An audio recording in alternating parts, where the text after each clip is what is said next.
العربية دي للبيع وممكن تنزل مصر على نظام المعاقين، يعني لازم يكون معاك جواب ذوي همم علشان اعرف اجيب لك العربية دي على مصر. دي بي ام دبليو 318 اي موديل 2018. العربية دي خليجي، حالتها بسم الله ما شاء الله اللهم صل على النبي جميلة جدا جدا جدا. العربية دي الموتور اللي فيها 1600 سي سي. عربية رايقة وجميلة للناس الرايقة بجد. طيب تعالوا نشوف بقى هي ماشية قد ايه. ده شكل كده الانتيريور بتاعها. عربية كاملة ما فيهاش فتحة سقف. ماشية قد ايه؟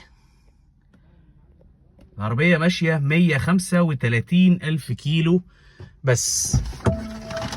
طيب العربية دي توصل لحد مصر بعد الشحن والنقل شامل لحد المينا في مصر، وانت هتدفع الضريبة بتاعتها في الجمرك.